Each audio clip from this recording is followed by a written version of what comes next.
한번 따라 하실까요? 위하여 사는 사람을 찾습니다. 지난 주일이 저희 교회 창립 기념 주일이었습니다. 지난 주일과 오늘은 연속하여 교회가 어떤 교회가 되어야 할까, 그 교회를 위하여 어떤 사람들이 필요할까라고 하는 관점으로 시리즈 설교를 이어서 하고 있습니다. 어떤 모임에서 사기를 북돋우고 단합을 강조할 때 가장 많이 사용하는 말이 위하여라고 하는 말입니다. 위하여는 우리 생활 속에서 술꾼들이 술 먹으면서 건배할 때 사용하는 말입니다. 여의도 국회 근처 술집에서 여야 국회의원들이 모여서 회식을 할 때 여당은 위하여라고 외치고 야당은 이하야라고 외친다고 하는 전설 따라 삼천리의 이야기가 있습니다. 건배사들이 떠도는 건배사들의 유명한 이야기들이 있습니다. 노인대학이 모여서 건배하면 나이야 가라 그렇게 외친다고 합니다.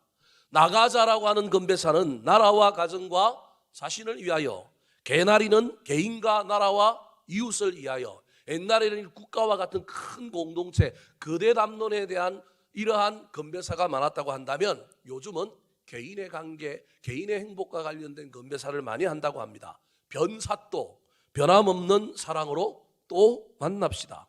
고사리, 고맙습니다, 사랑합니다, 이해합니다. 당나귀, 당신과 나의 귀한 만남을 위하여. 마당발, 마주 앉은 당신의 발전을 위하여. 청바지, 청춘은 바로 지금부터. 아우디 타고 다니는 아줌마들이 모여서 술 먹으면 아우디라고 외친다고 합니다. 아줌마들의 우정은 뒤질 때까지.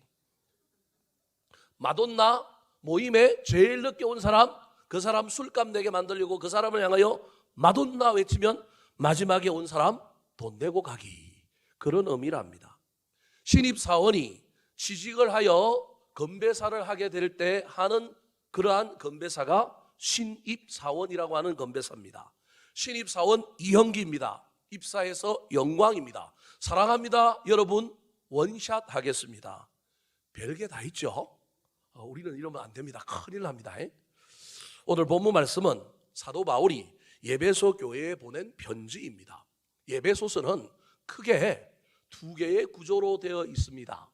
1장부터 4장이 교리에 해당되는 내용이라고 한다면 5장부터 6장은 실천입니다. 이론과 실천으로 구성되어 있습니다. 이론이 뭐냐 하면 1장부터 4장은 In Christ, 예수 그리스도 안에서 우리가 죽었던 죄인이었는데 어떻게 구원을 받았는지에 대한 예수 그리스도의 그 사랑과 구원에 대한 이야기를 1장부터 4장에서 합니다. 그 구원의 핵심은 뭐냐 하면 우리가 예수 믿고 이제는 새로운 피조물이 되었다. 옛 사람은 벗어버리고 새 사람을 입어서 그리스도의 장성한 분량에까지 우리는 자라고 성장해야 된다라고 하는 것이 교리, 이론에 해당되는 1장부터 4장의 내용입니다. 5장부터는 새로운 피조물이 되었고 그리스도의 장성한 분량에까지 자라가는 새 옷을 입은 새 사람이 되었다고 한다면 그 사람은 삶의 각각의 영역에서 그 진보와 성장을 드러내어야 한다는 거예요. 그래서 실천편으로 가정에서 부부 사이에 어떻게 살아갈 거냐, 직장생활에서 상정과 관계에서 어떻게 살아가야 되느냐, 가정에서 자녀들을 어떻게 키워야 되느냐, 이런 이야기들을 5장과 6장에 하고 있습니다. 오늘 본문 말씀은 그리스도의 장성한 분량에 이르기까지 자라도록 예수 믿고 구원받은 새 사람이 된 사람이 가정생활을 어떻게 해야 되느냐, 부부관계가 어떻게 해야 되는지에 대한 이야기를 하고 있습니다. 성숙한 부부, 행복한 가정을 만드는 부부가 되기 위하여 먼저 아내들에게 남편에게 어떻게 할 것이냐, 그리고 남편에게 아들들에게 어떻게 할 것이냐를 설명하는데 이건 꼭 아내와 남편에게만 하는 일이 아니라 대표로 이야기하기 때문에 각각의 다 아내도 해당되고 다 남편도 해당됩니다. 오늘 본문 말씀은 남편들이 아내를 어떻게 사랑해야 될지 교훈하면서 남편의 아내 사랑의 모델로 누구를 이야기하고 있느냐 하면 예수 그리스도를 이야기합니다. 신랑 되신 예수님께서 신부된 교회를 어떻게 사랑했는지를 설명하면서 예수님처럼 가정을 꾸리고 예수님처럼 아내를 사랑해라라고 이야기하고 있습니다. 그때 등장하는 우리 예수님의 사랑하는 모델의 모습은 어떤 모습이냐면 위하는 예수님입니다. 25절 말씀 같이 한번 읽어볼까요? 시작. 그리스도께서 교회를 사랑하시고 그 교회를 위하여 자신을 주심같이 하라. 우리는 전통적으로 예수님께서 우리를 구원하기 위하여 이 땅에 오셨다고 알고 있습니다. 요한복음 3장 16절에 보면 하나님께서 세상을 이처럼 사랑하사 독생자를 주셨으니 세상을 사랑하고 우리를 구원하기 위하여 예수님이 이 땅에 오셔서 십자가를 지셨다고 우리는 알고 그렇게 배웠습니다. 그런데 사도 바울은 그것을 다르게 얘기합니다. 예수님이 이 땅에 오신 것은 교회를 위하여, 교회를 세우기 위하여 이 땅에 오셔서 자신을 십자가에 주셨다. 이게 사도 바울의 해석입니다. 사랑하는 성도 여러분, 사람은 누구나 다 무엇을 위하여 삽니다. 무엇을 위하여 살지 않는 사람은 없습니다. 자식을 위하여 살든 자기 자신을 위하여 살든 돈을 위하여 살든 사람은 다 무엇인가를 위하여 삽니다. 그런데 그 위하는 내용이 사람마다 다 다를 뿐입니다. 혹 나만을 위하여 사는 이기주의자는 아닙니까? 돈과 욕심 그리고 출세만을 위하여 다른 모든 것을 포기하며 살고 있지는 않습니까? 이기주의와 돈 그리고 욕심을 넘어서서 저와 여러분이 예수를 믿고 좀 더 근사한 사람이 되었다고 한다면 우리는 좀 더 아름답고 가치가 있는 것을 위하여 사는 자가 되어야 하지 않겠습니까? 특별히 예수님께서 교회를 위하여 사랑하여 자신을 희생하고 십자가를 지신 것처럼 우리도 교회를 위하는 존재가 되었으면 좋겠고, 가정에서 남편은 아내를 위하고 아내는 남편을 위하고 부모는 자녀를 위하고 가정을 위하는 자들이 되었으면 좋겠습니다.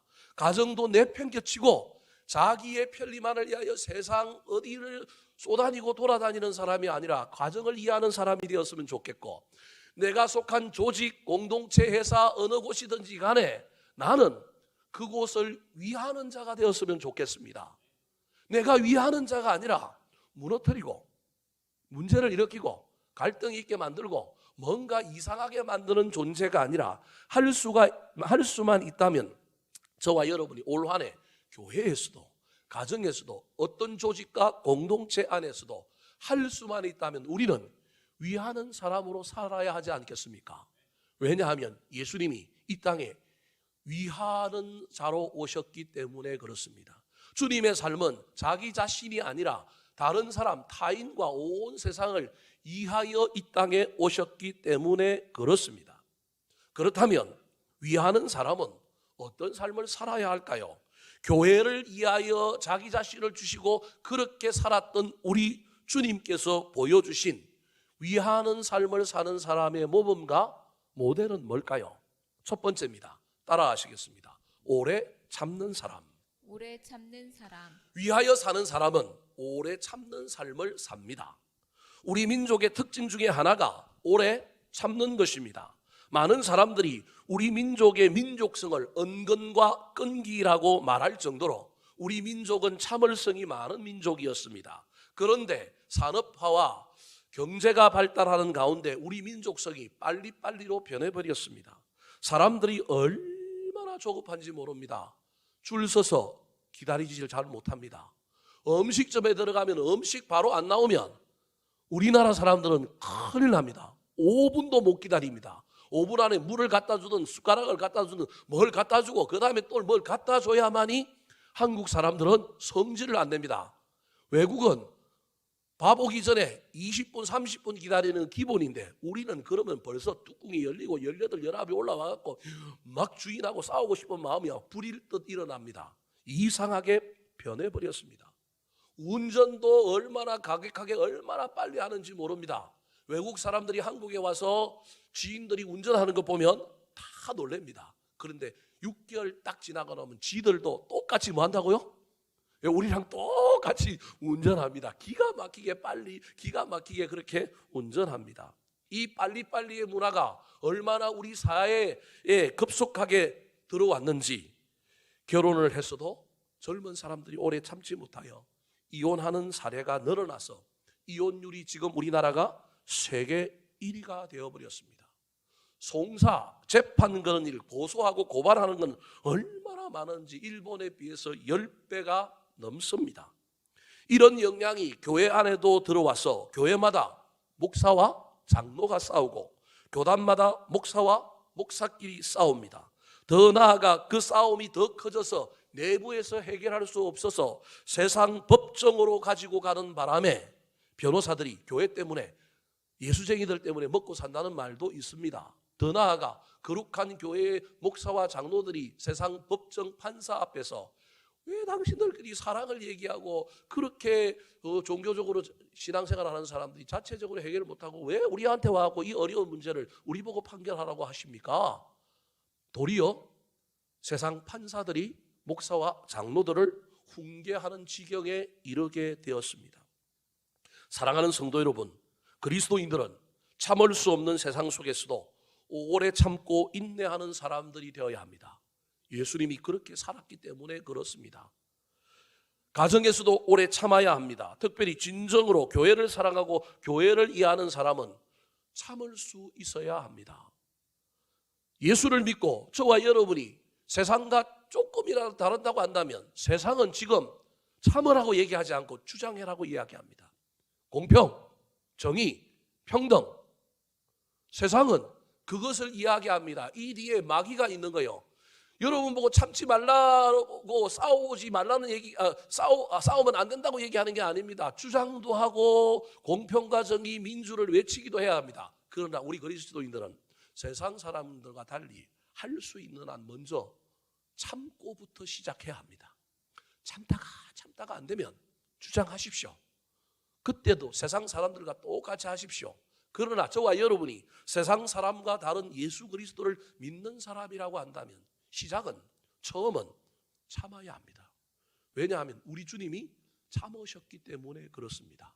목사님, 오늘 본문 말씀 읽었던 세 절 말씀 중에 어디에 봐도 참았다라고 하는 말, 참는다라고 하는 말이 없는데 왜 참아야 한다고 갑자기 얘기하십니까?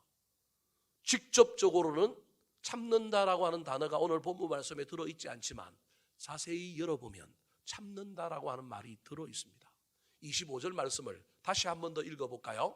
시작. 남편들아 아내 사랑하기를 그리스도께서 교회를 사랑하시고 그 교회를 위하여 자신을 주심 같이 하라. 자, 그리스도께서 교회를 사랑하셨다라고만 얘기하지 참으라고 하는 말은 없는데 제 눈에 보니 사랑하시고 앞에도 참는다는 말이 들어있는 것 같고 뒤에도 그리스도께서 교회를 사랑하셔서 오래 참으셨느니라라고 하는 말이 생략된 것 같다라는 거예요.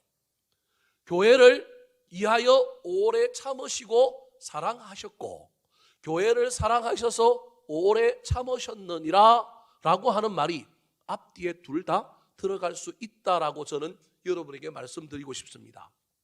왜냐하면 성경에 한글로는 사랑이라고 번역된 저 단어가 우리 눈에는 똑같은 사랑이지만 에베소서 5장 25절의 사랑이라고 하는 저 단어는 헬라어로는 구분이 된단 말이에요.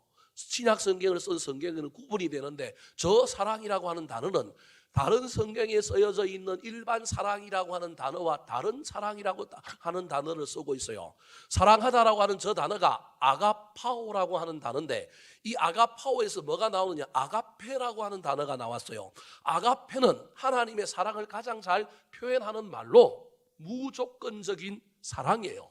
인간은 이쁜 짓을 하거나 이뻐 보여야 사랑해요. 아니면 좀 모자라고 좀 부족해도 내 안에 사랑이 풍성하고 내 인격이 좀 고상하면 부족한 사람도 뭐 할 수 있어요? 사랑할 수 있어요. 근데 이게 되면 얼마나 좋을까요? 계속 되면 얼마나 좋을까요?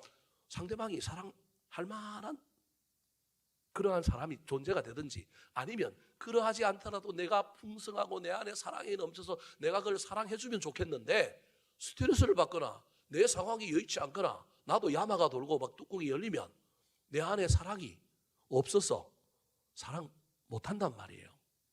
인간은 이런 존재라는 거예요. 근데 하나님은 그런 존재가 아니라 저 아가파오, 하나님이 교회를 사랑하셨다라고 할 때 그 사랑은 교회가 이뻐 보여서 사랑한 게 아니고, 교회가 하나님한테 잘해서 사랑한 게 아니고, 참음으로 주님께서 오랫동안 기다리면서 교회가 교회 되기를, 성도가 성도 되기를 기다리면서 사랑하셨다라는 거예요. 독생성자 예수 그리스도를 이 땅에 보내어 십자가를 지시게 하셨는데, 인간이 하나님을 잘 섬겨서 주신 것이 아니라 정말로 보잘것없고 반역하고 떠났는데도 불구하고 영죽을 인생인데도 불구하고 우리 주님께서 무조건적으로, 우리 하나님께서 무조건적으로 조건 없이 오래 참는 사랑을 하다가 그래도 안 되니 독생자를 보내서 죄를 대신 지고 우리 죄를 속량하시기 위하여 우리 주님께서 오셨다라는 거예요. 그게 하나님의 사랑이에요. 그래서 하나님의 사랑에는 반드시 뭐가 들어있느냐 하면 참는 것이 들어있어요. 하나님의 사랑에는 참는 것이 들어있다니까요. 사랑할 만한 짓을 해서 사랑하는 게 아니고, 하나님의 성품이 풍성하여 사랑하기도 하지만 인간을 향하여 참고 또 참고 엄청나게 참으시는 그 사랑인 거예요.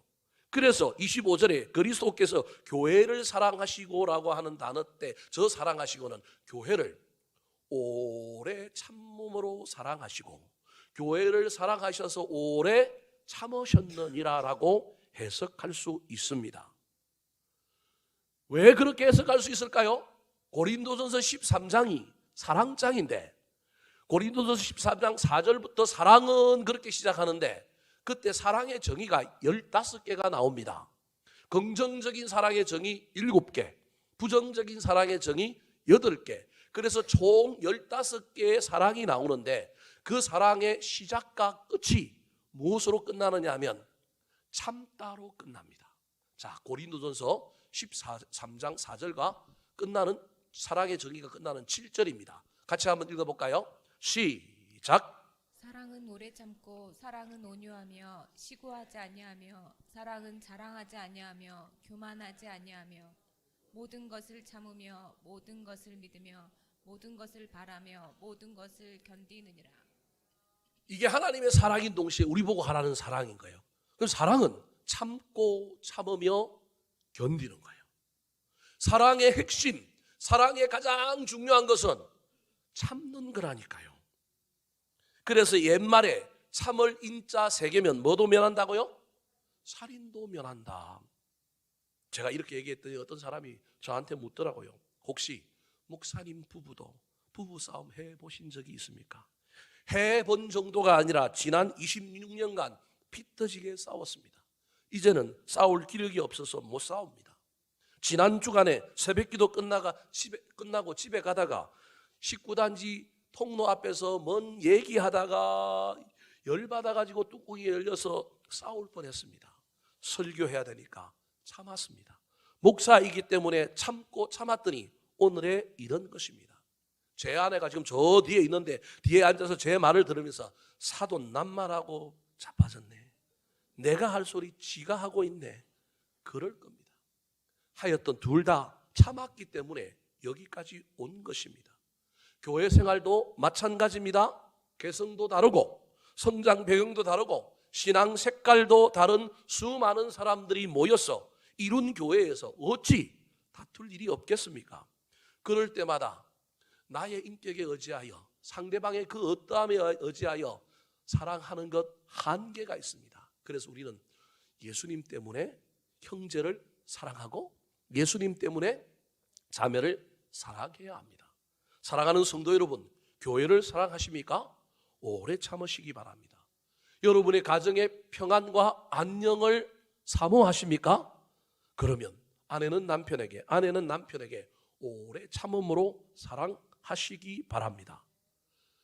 여러분이 속한 공동체가 나의 덕을 보고 부흥하고 성장하고 잘 되기를 원하십니까? 그렇다면 주장하기 전에 먼저 참아 보시고 주장은 나중에 해 보시기 바랍니다. 그때 나는 위하는 사람, 보약과 같은 존재가 될 것입니다. 우리 주님이 이 땅에 오셔서 위하는 자로서 우리를 살려주셨다고 한다면 저와 여러분도 교회에서, 가정에서, 내가 속한 직업의 영역과 그 어떤 조직과 공동체 안에서 나는 그 조직의 덕을 보기도 하지만 때로는 그 조직을 위하는 사람이 되어야 하지 않겠습니까? 그 위하는 삶의 기본이 참는 것이라고 하는 사실을 기억하여 훗날 뚜껑이 열리고 18, 19이 올라와서 무슨 일을 하더라도 먼저 내가 좀 참았는지 그렇지 않았는지 살펴보고 그렇지 않으면 참는 저와 여러분이 되기를 예수님의 이름으로 축원합니다. 두 번째, 위하는 삶을 사는 사람은 어떤 사람일까요? 따라하시겠습니다. 자신을 드리는 사람.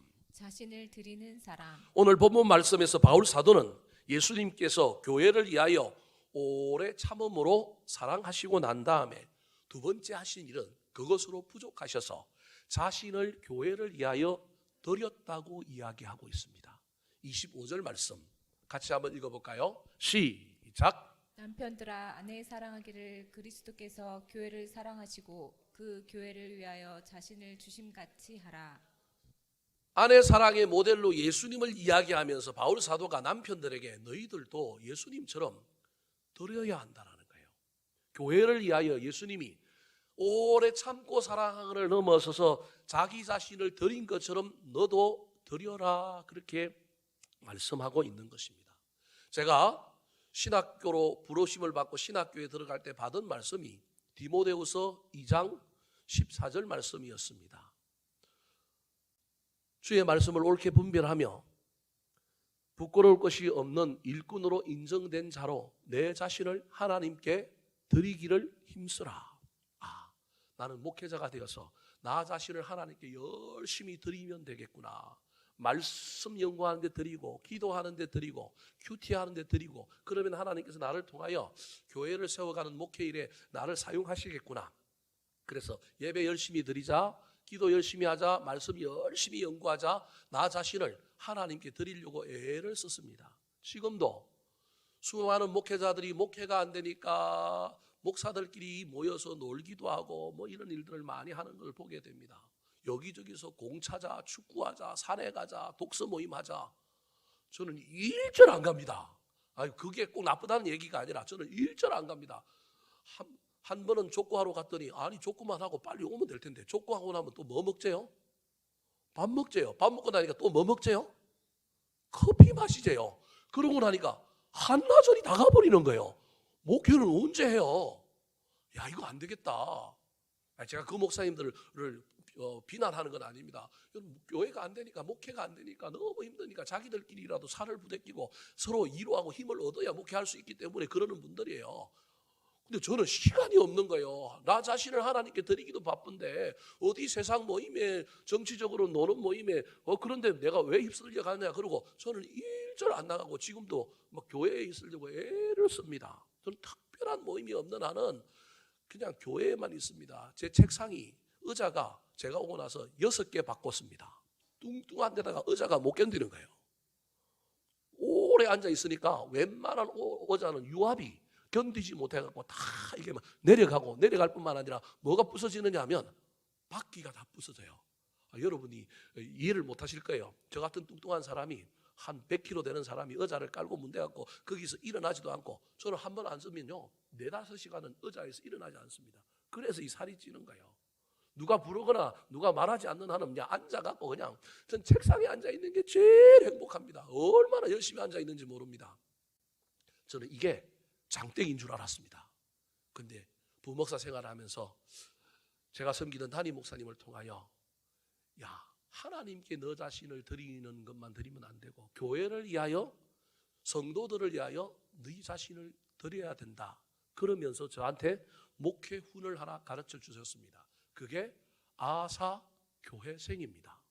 내가 죽으면 교회가 산다. 나는 하나님께 드려서 하나님께 헌신하고 하나님께 시간을 드리고 막 에너지를 드리면 되는 줄 알았는데 하나님께만 드리지 말고 교회에도 네 자신을 드려서 네가 죽어라. 목사가 죽으면 교회가 산다. 저대로 하고 있을까요? 아직도 이루지는 못했습니다. 많이 부족합니다. 순간순간 열불이 오르고 열화통이 오르고 막 제 자아가 살아나서 제가 죽이지 못하고 제가 재물되지 못하는 경우들이 얼마나 많은지 모릅니다. 사도 바울은 나는 날마다 죽노라고 했습니다. 이 말은 자기 자신이 화목제물, 자기 자신이 하나님께 바쳐진 번제물이다라고 하는 의미를 가지고 있습니다. 나도 아사교회생이라고 하는 목회 철학을 가지고 나의 자존심을, 나의 생각을, 나의 성질을 죽이고 나 자신을 하나님께 드리자고 목회를 시작하고 여기까지 달려왔지만 아직도 부족하고 완성되지 못했습니다. 특별히 노년에 은퇴할 때 나의 노후를 위하여 교회를 말아 잡수시고 가시는 많은 은퇴하시는 목사님을 보면서 나는 절대 교회에 잡수시고 가면 안 되겠다, 교회에다가 드리고 가야 되겠다, 이 마음 품고 변치 않으려고 목회하고 있습니다.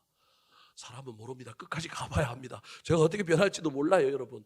가능하면 제가 설교 시간에 우리 집사람은 미래에 일어날 일은 장담할 수 없으니 하지 마라 그러는데 저는 막 줄기차게 해버립니다. 왜냐하면 그래야 뭐 할 것 같으니까, 그대로 살 것 같으니까. 나는 드려야지, 드리려고 애를 쓰며 삽니다. 사랑하는 성도 여러분, 교회를 사랑하십니까? 교회를 위하여 무엇을 드리시기 바랍니다. 제가 헌금 얘기를 하는 게 아닙니다, 여러분. 드려야 할 것은 많습니다. 아내를 사랑하시고 남편을 사랑하십니까? 그러면 무엇을 드리시기 바랍니다. 드리지 않고 희생하지 않고 세워지는 것은 없습니다.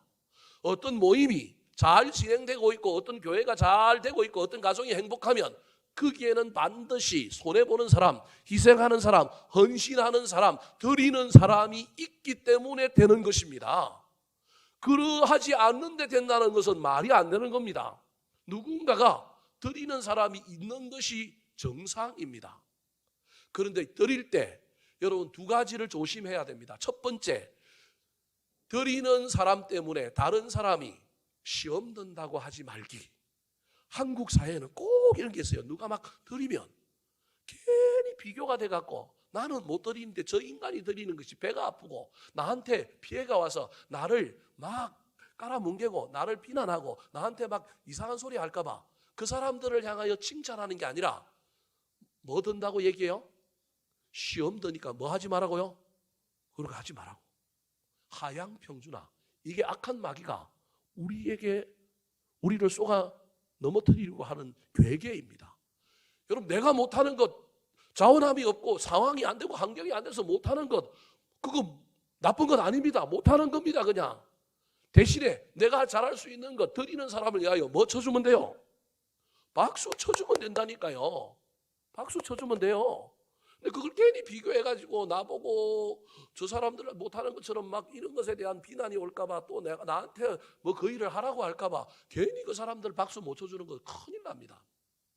또 다른 하나, 드리는 사람도 드리다가 나중에 꼭 드리는 사람이 나중에 드리다가 마음이 상해갖고 왜 나만 이런 일을 해야 되냐고, 왜 저 사람은 안 하냐고 이렇게 얘기할 경우가 생겨요. 인간인지라 꼭 그래요.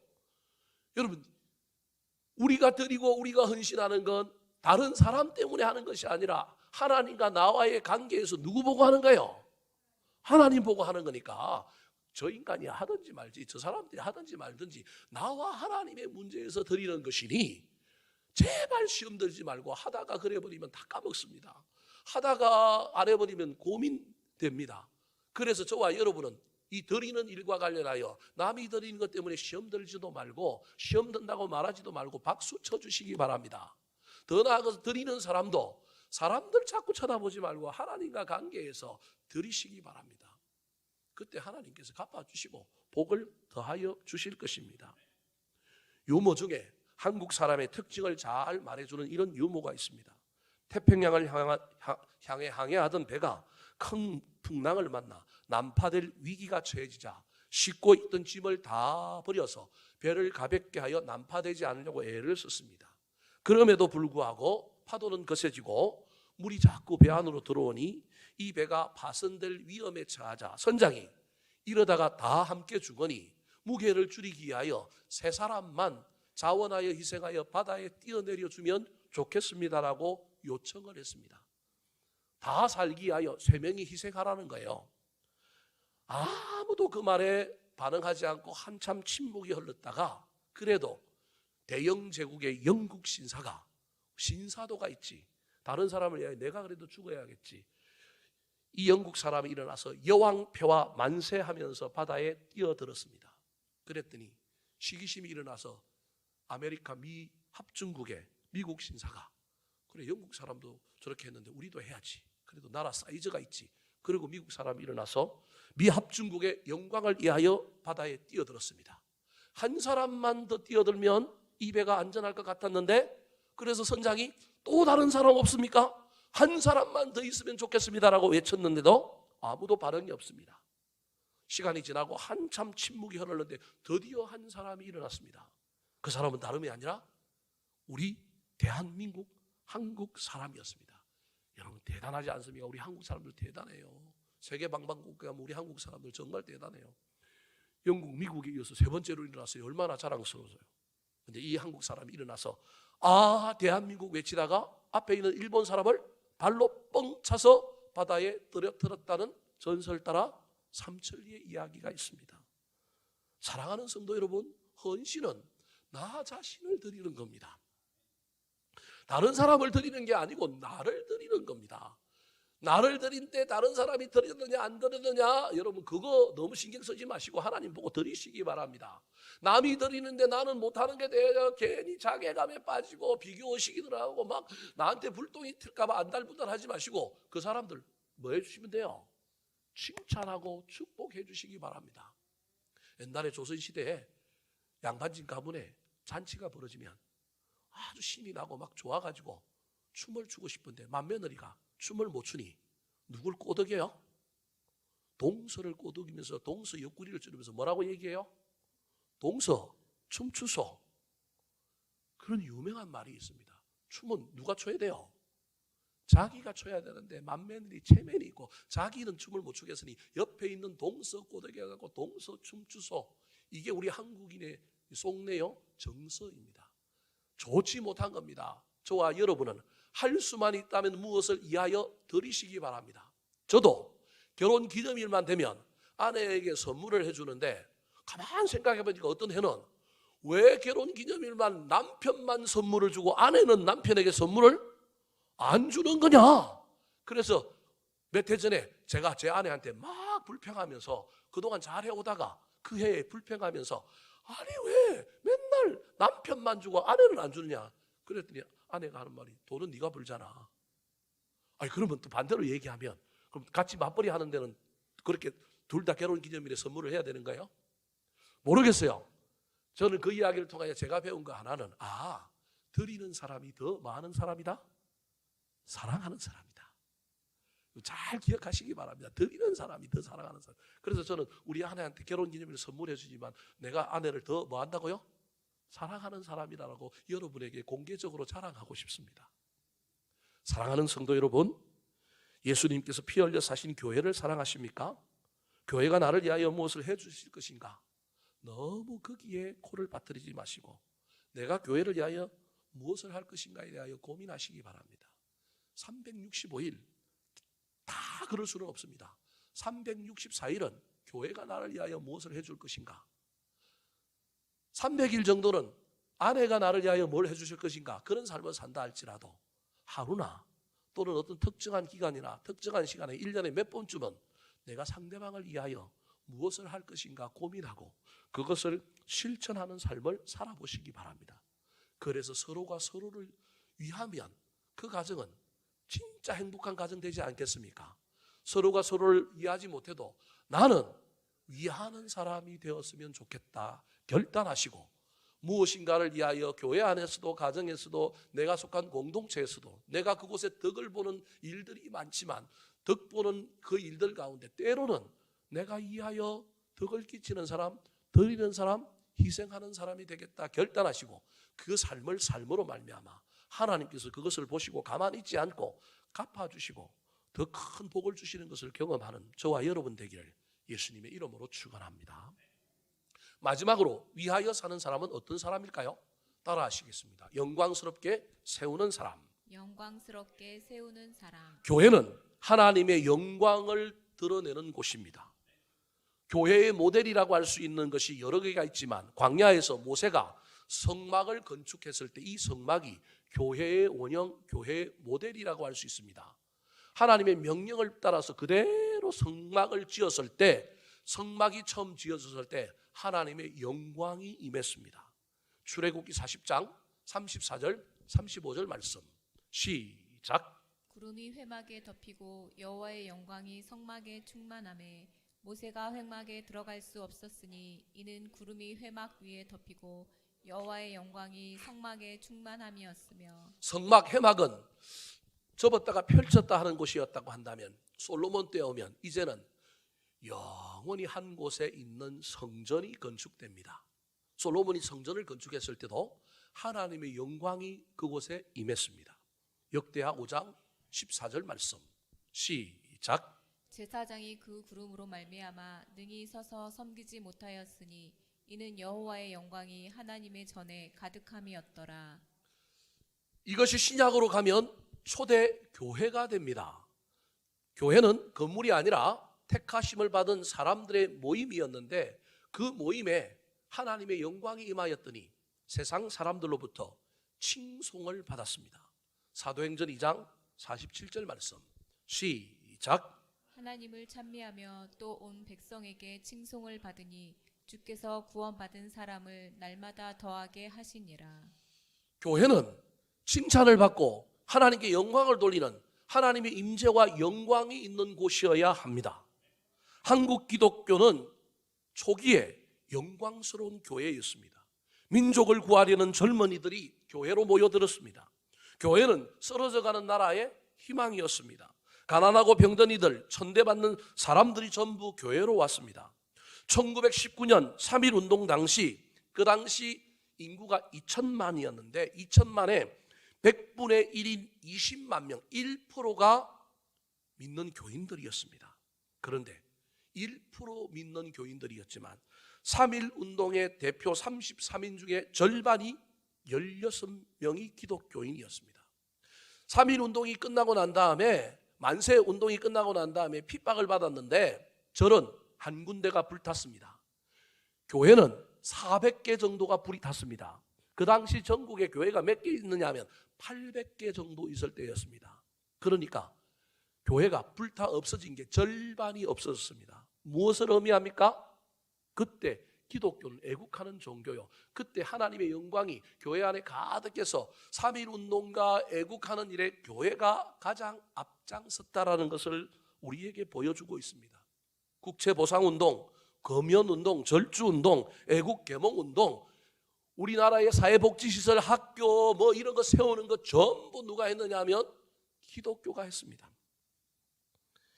이렇게 한국교회는 초창기 영광스러운 교회였습니다. 민족의 고난을 온몸으로 받아내고 민족의 고난의 중심에 서서 그 운명을 함께하는 교회였습니다. 수많은 민족 지도자들이 기독교 진영에서 나왔고 7, 80년대 세상의 음악을 주도했던 모든 가수들은 전부 어디 출신이냐면 교회 성가대 출신들이었습니다.